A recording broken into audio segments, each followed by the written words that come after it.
Members around the world and many nurses who are on the pathway to New Zealand registration. This is the closest news we've got, just received today, about the changes that has been made to the internationally qualified nurses registration pathway to New Zealand. We all know that from 4th December last year, the requirements for the competency assessment for IQNS to New Zealand board registration changed. So some nurses will then need to take competence assessment tests in those days, but now some internationally educated nurses will be required to undertake these tests, which include the theory and the clinical examination in the days of competency assessment program, which is being gradually phased out. We all know that people would have to go in for an adaptation program for maybe 6 weeks or 12 weeks or whatever have you. But then they are phasing that out so that they can reach to people much more globally, and like taking it through the pathway that UK is taking IQNS registrations through. So it's been what they've been working on since that time. Now, we all had the insights to that Pearson view. We'll be providing the theoretical aspect of the examination, which will include the nursing knowledge across range of competencies. They will possibly let us know the foundations of nursing, the calculations, drug calculations, maternal and child health, medical, surgical, just name it, public health, and name it. So after that, the person have passed the examination, then the applicant will need to go to New Zealand to take the objective structured certificate examination, so that if they pass or when they pass, they will now become registered. It seems from the look of things that the Pearson view centers would be are available globally, but they are yet to actually tell us those places where those centers are. So I've sent them a mail to make inquiries from them what and where the examinations will be holding. Are we going to have centers in our country? Are people going to be traveling to nearby countries? So they should let us know that. Then they should let us know when this examination is starting. Yeah, it should, with what they've tried to put in place last year.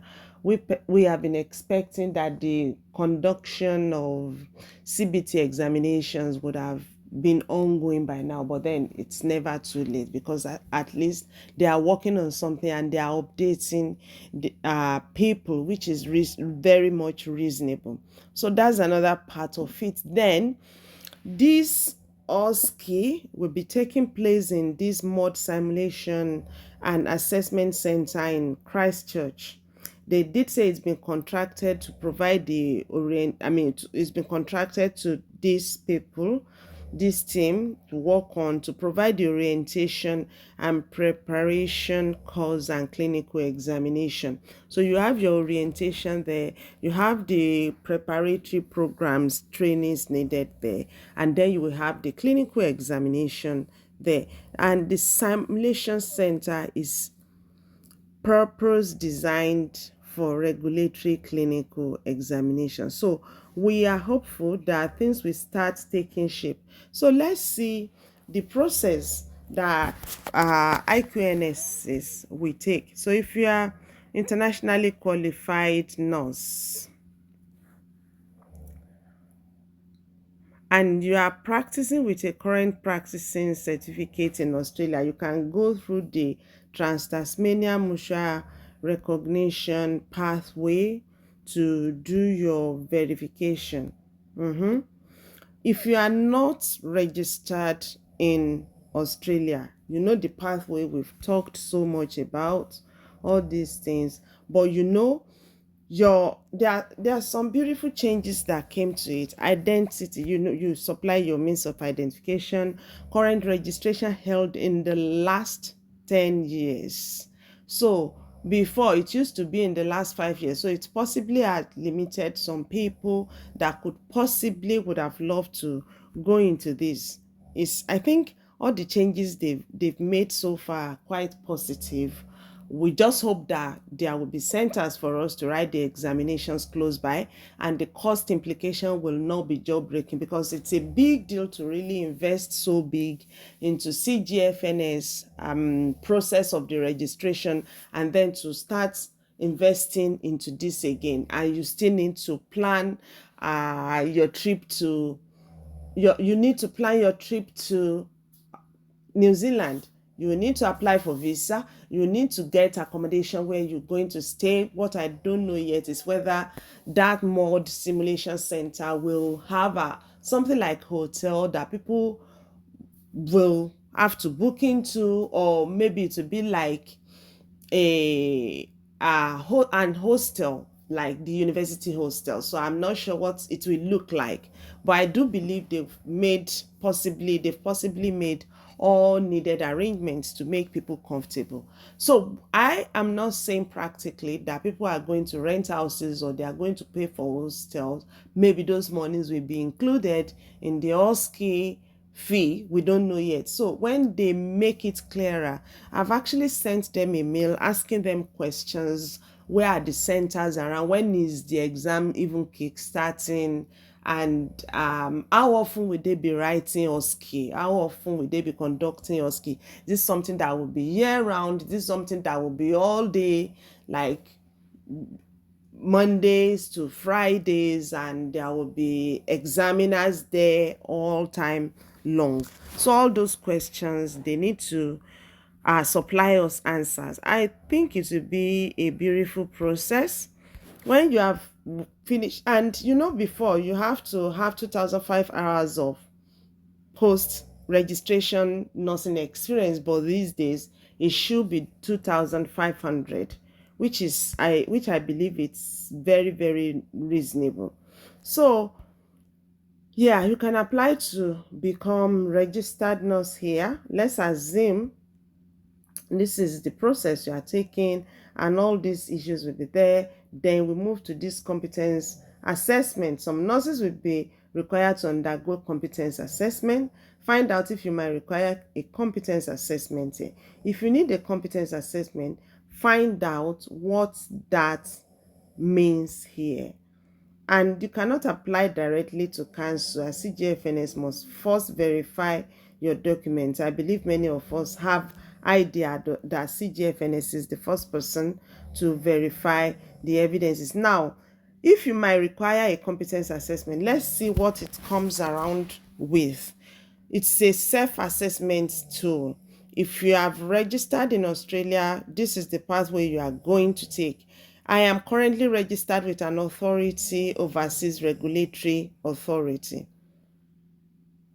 I am not currently registered with an overseas regulatory. Now, if you are registered with an overseas regulatory authority, if you are registered nurse in your country, home country, or wherever you studied, you are possibly currently registered, except if you maybe stand down your registration for whatsoever reason. So let's see what we've got there.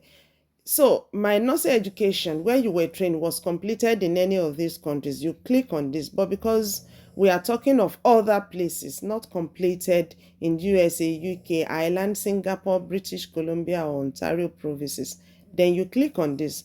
Once you click on that,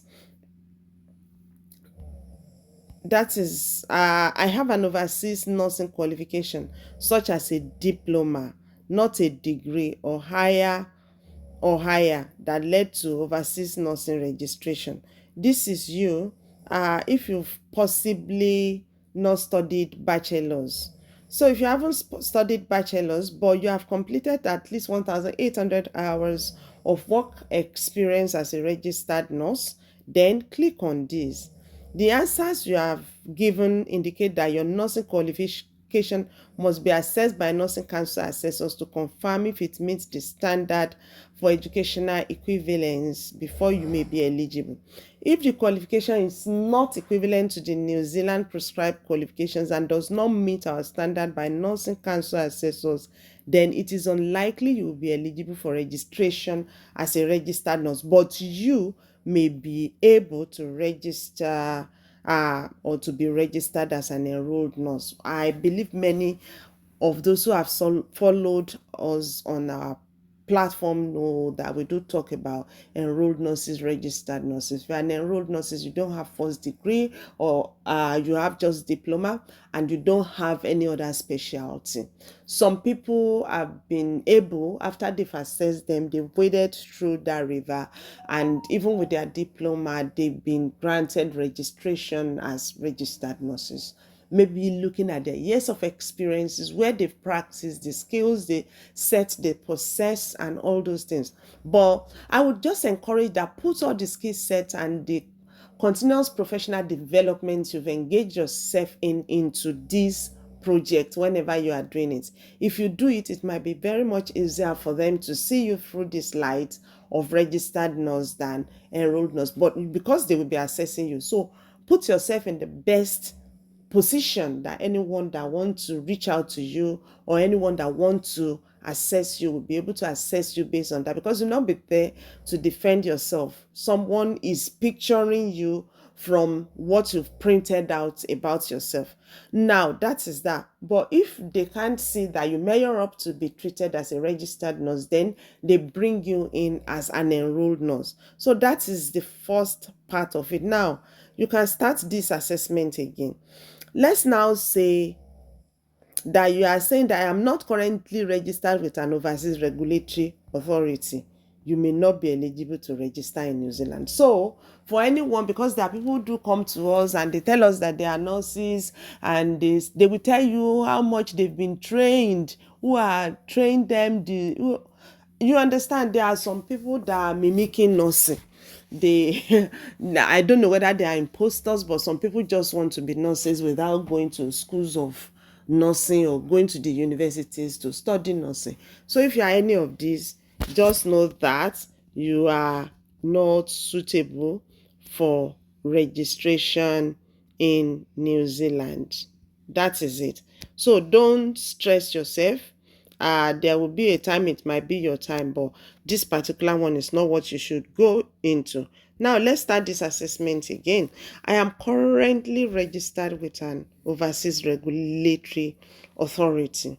Your nursing education, let's assume it was completed here, and you have worked. I click those countries. We have people now that have come from Nigeria to study nursing around in the UK, and they were not nurses before. Maybe they were managers, they were bankers, they were in other professions, agricultural scientists or whoever.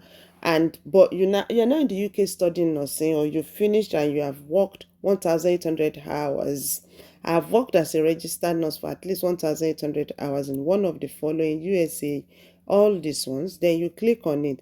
The answers you have given indicates you may not have to complete the test of competence, theory exam, and clinical exam to become registered. And I've been hearing this, that some people have been coming around to say, some of us that were trained in overseas, in maybe particularly African countries or Philippines or India and all that, some have come around to say that at this time they are sending their documents to New Zealand board, but because they were not trained in the United Kingdom, they are asking them to come and write CBT and OSCE. I will say you should present everything you've done in the UK to bridge up, to adapt, to act like your bridging programs to them. And please stand firm on what you are saying. Give them everything in total, because you've been trained, and the curriculum with which you were being trained back home and around some other countries that I'm very much aware of are quite huge, and they are deep, and very, very rich. So please ensure you convince your assessor that you meet criteria to be registered. Don't just agree that okay, you should go and do CBT and OSCE. You've written CBT in the UK before you get registered.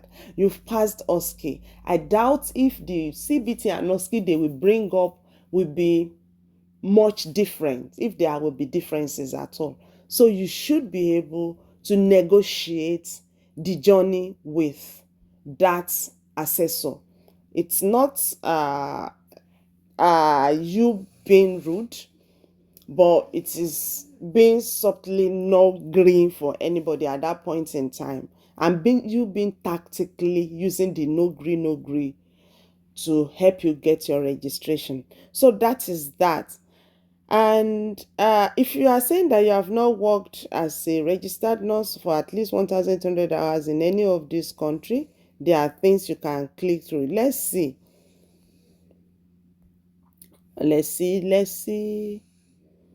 I am not currently registered with an overseas authority. I am currently registered with an overseas authority. My nursing education that led to registration was not completed in one of the following.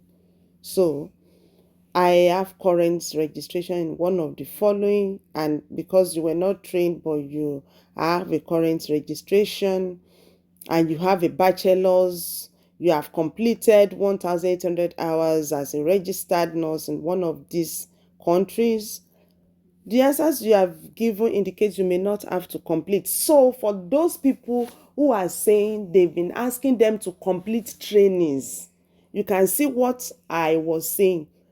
Ensure that you present everything that qualified you to practice in either in the United Kingdom or in the USA or Canada or anywhere, Singapore, Ireland, British Columbia, and all those.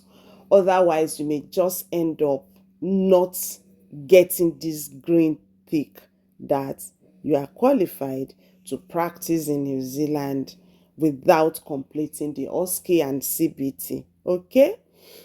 So I hope people are grasping the nitty-gritty of the information, because this part is what I believe concern most of my people at this particular point in time, those that have studied back home and are in any other country, USA, UK, Canada, around and around the world. Your registration should be an easy ride for you. All right, so let's go again. I am currently registered with an overseas authority. My education that led to registration was not completed here. I do not have current registration in one of the following USA and all those countries since 1st January 2017. And you were not registered in any of those countries, but you had a bachelor's degree and you have completed this, you will need to do the CBT, you will need to do OSCE. I know that there are many of my people who fall into this pathway. If you have your first degree in African countries and you have passed all your examinations, you are registered within the last 10 years, you've been practicing, and you have 1,800 hours of exposure to clinical activities, you are a bachelor's degree holder, but you haven't stepped out to practice in other countries, you will need to complete the CBT and go outside there to write the OSCE. Now let's go back again and have a look at another dimension to it. Now, I am not currently registered with an overseas country. Let's leave that. We've treated this. For people who are following, we've treated this.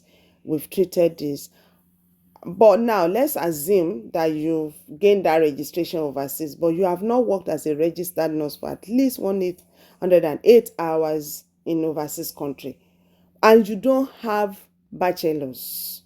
I have an overseas qualification such as diploma, not degree or higher, that led to overseas registration, and you have completed 108 hours. You must be assessed by council to confirm it meets the standard for educational equivalence before you may be eligible. If the qualification is not equivalent to New Zealand prescribed qualifications and does not meet our standard by Nursing Council, and it is unlikely you'll be eligible for registration as a registered nurse, but you may be registered as an enrolled nurse. That is that. So that is another dimension. There are lots of dimensions to this. All right, but if you are not registered at all, you know you are not qualified for registration. So look at all those things. I believe it's still like the same pathway before, except that the CBT and the OSCE are coming into it. And if you've been registered around here, overseas, outside your home countries, you are in one of the Western world, then or developed world, then you are a good fit for direct registration. Otherwise, you may need to take all the competency assessment program. I mean, the competency assessment pathway, the CBT, the OSCE. That is it, and I think it's very reasonable that way. So that's how far we've gone with that. I think it's a beautiful new developments, and I'm so happy that they can come around to intimate us with what is going on at this particular point in time. So your registration cost, I believe they are still the same, and don't forget that the time frame too has changed, because they are having loads of, let's see the time frame here, it's changed. So it wasn't like in those days that within 45 days of submitting whatsoever from CGFNS to council that everything is set. Everything has changed at this particular point in time. And yeah, so at least 5 months from the date that council, CGFNS, submitted your document to the nursing council is when you should be expecting your assessor to reach out to you. The cost, registration cost is still there. Yeah, when you are putting in for CGFNS, it's 300 US dollars. And when you get to this stage, when your document had been sent to Nursing Board New Zealand, you pay 485 New Zealand dollars for all the processing and all that. Okay, and wow, wonderful. So the CBT is here. The CBT. Wonderful. Oh.